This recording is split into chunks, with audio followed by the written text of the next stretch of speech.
cumprimentar os meus companheiros de mesa. Para isso eu preciso ler os nomes corretamente, sem óculos isso não é possível. O presidente da nossa mesa, Dr. Olavo Machado, presidente da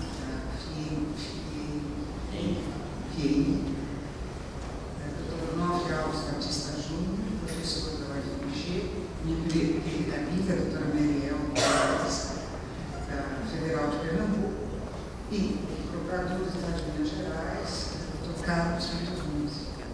Eu cumprimento a todos, é um grande prazer estar com os colegas nesta mesa. Além disso, eu quero também deixar aqui consignado meus agradecimentos à professora Isabel Derzi pelo convite que me formulou para vir aqui a este congresso em Minas Gerais, Belo Horizonte. Eu gosto muito daqui, de Minas, de Belo Horizonte, e fico muito feliz em poder falar um pouquinho para os colegas aqui presentes. Eu não sou de me estender muito nas minhas falas e procurarei cumprir o horário para o tempo que me foi concedido para falar desses mapas de valor agregado que são fixados com base nas margens de valor agregado pelo Executivo nas hipóteses de substituição tributária para frente. Antes de entrar propriamente no tema, eu gostaria de fazer algumas considerações a respeito do sistema tributário brasileiro, especificamente com relação à fixação da base de cálculo dos tributos pela lei. Isto decorre da própria estrutura do nosso sistema. Para que nós possamos, dentro do direito brasileiro, criar um tributo, é necessário que o legislador, do titular da competência tributária, através de lei, fixe os critérios da regra matriz de incidência ou os aspectos da hipótese de incidência na lei local.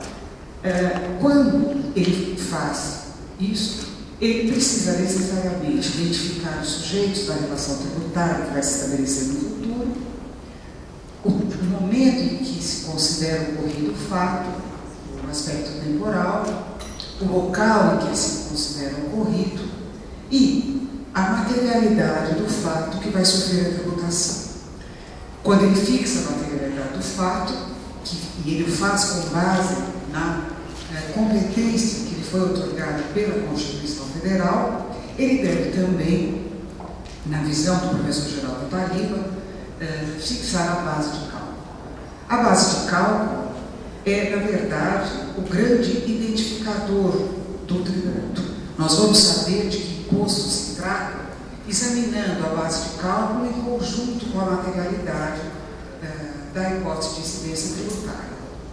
A materialidade é fixada na lei com base na Constituição e a base de cálculo deverá ser necessariamente uma medida desta materialidade, ou seja, daquele fato tributável que foi escolhido pelo legislador constituinte para ser tributado através de imposto por esta ou aquela pessoa política.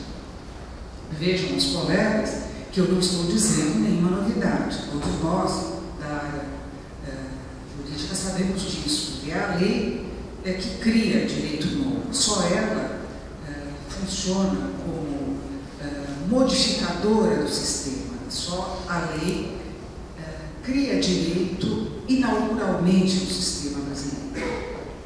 O princípio da legalidade é não só colocado no artigo 5º da Constituição, como mais adiante, no 150, na parte já do sistema tributário, nós encontramos novamente o princípio da estrita legalidade, como querem alguns, justamente visando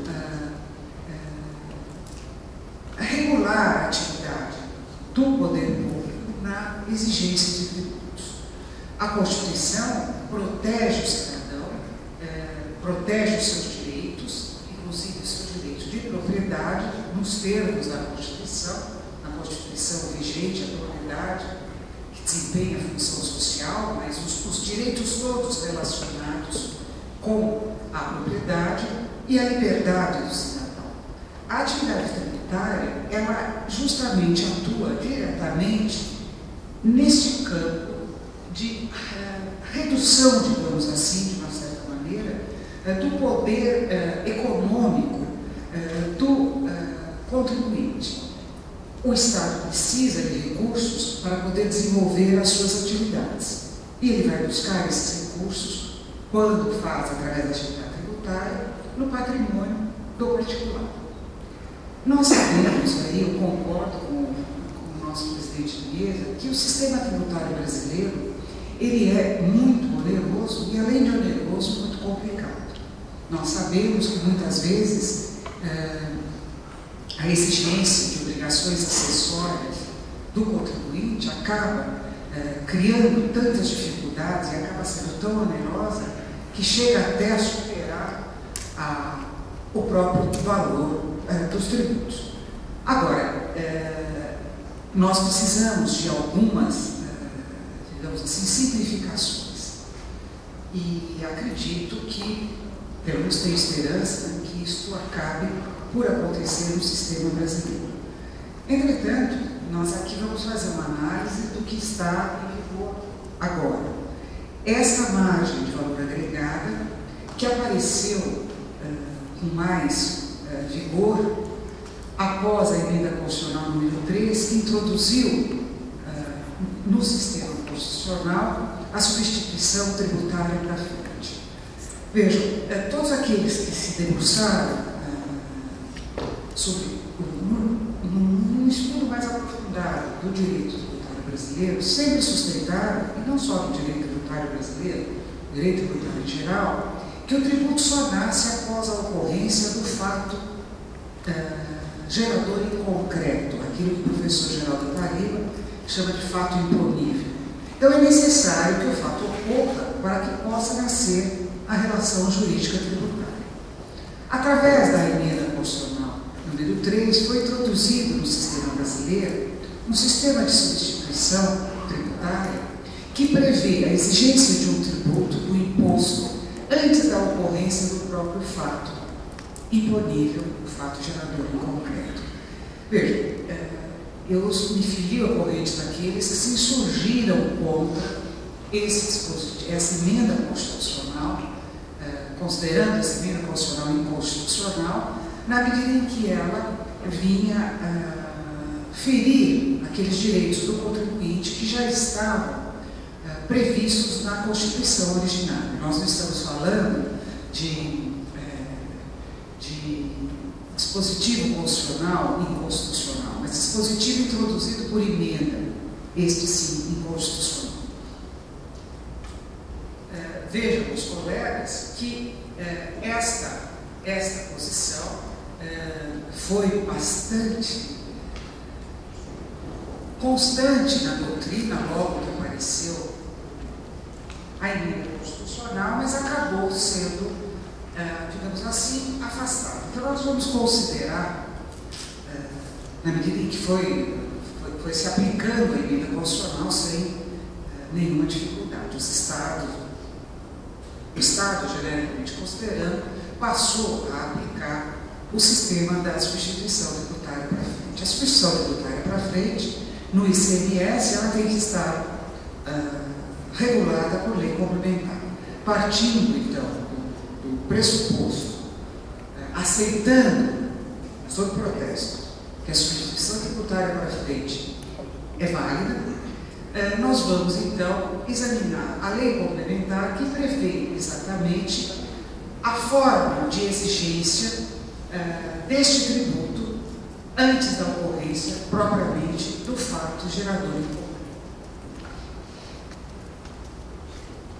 Na verdade, quando nós falamos em ICMS, nós temos plena consciência que o ICMS é um tributo que vai incidir nas várias fases das operações com mercadorias. É necessária a existência de uma relação jurídica entre o comerciante e o outro, que pode ser também comerciante, na sequência do processo de circulação de mercadorias, para que possa ser exigido ICMS. Na substituição tributária para frente, o que se procurou fazer?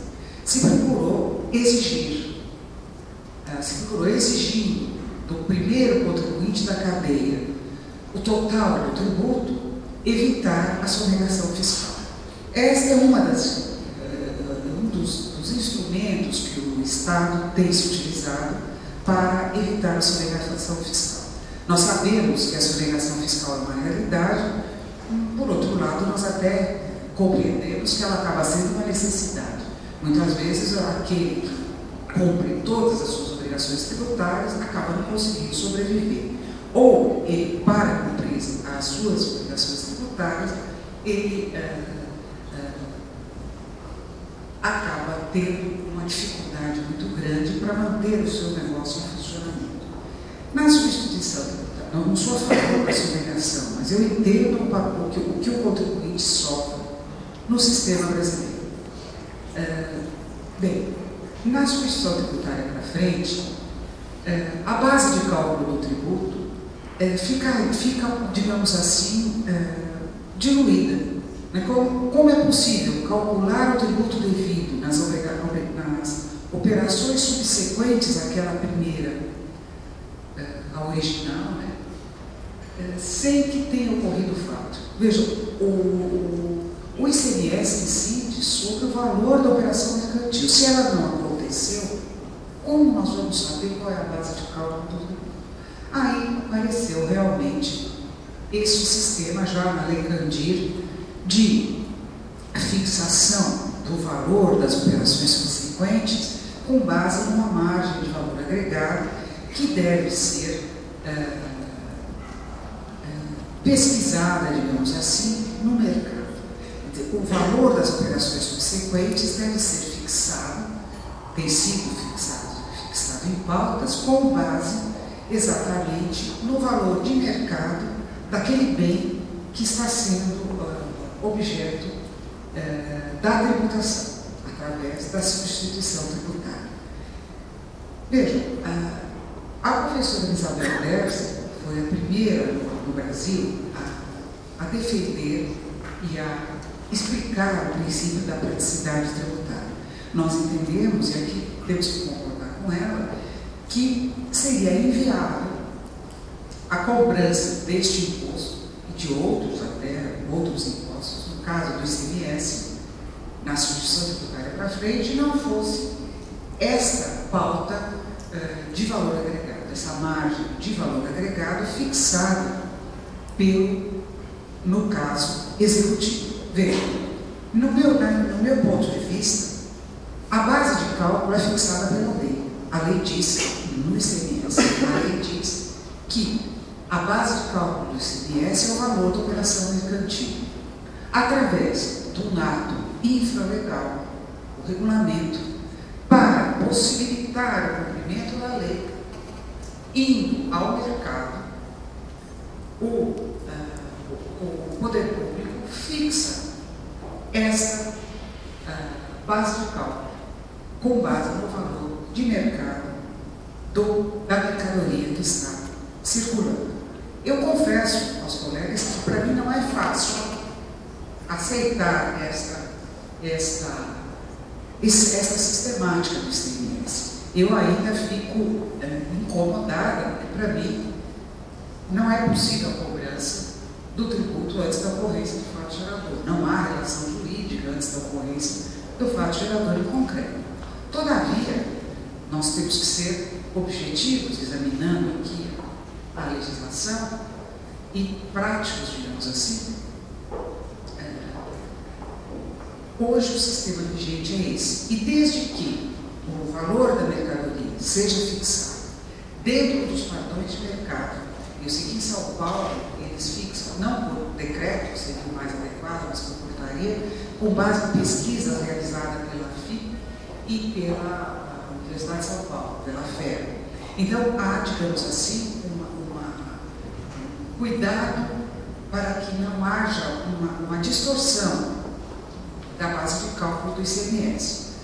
Mesmo assim, eu confesso que reconheço que assim está funcionando, reconheço que dentro da sistemática é a única maneira possível de se cobrar o ICMS na substituição tributária para frente, e vejo isso como sendo aceito de maneira geral hoje pelos tribunais, a não ser que o Estado, ao fixar essa base, essa margem de valor agregado, descumpra o parágrafo 4º do artigo 8º da Lei Candir. Ou seja, não vá ao mercado para fazer exatamente a valoração do bem, daquela mercadoria que vai circular. Eu tive acesso à jurisprudência do STJ, a 2 casos do Espírito Santo, em que o STJ entendeu inconstitucional a fixação da base de cálculo da maneira como estava sendo feita. Mas por quê? Porque houve uma distorção do valor da mercadoria. Não, na verdade, aquele valor considerado como valor agregado não era o valor efetivamente praticado no mercado. Sendo assim, haveria uma inconstitucionalidade, porque haveria uma distorção da base de cálculo fixada pela lei. Nós sabemos que o regulamento do Brasil tem um campo restrito de atuação. Ele não pode criar direito novo, ele não pode criar obrigações novas, ele não pode modificar a base de cálculo do tributo. Nesta hipótese da margem de valor agregado, ele só não estará modificando a base de cálculo do tributo se ele se limitar a se utilizar do valor efetivamente praticado no mercado, naquelas operações. Se de alguma maneira fizer uma alteração neste valor para mais, ele estará infringindo a Constituição, estará descumprindo a lei, e o regulamento estará invadindo o decreto regulamentar, o ato do executivo, estará invadindo o âmbito de competência que é exclusiva do legislativo. Eu não tenho mais nada a acrescentar a isso que foi dito.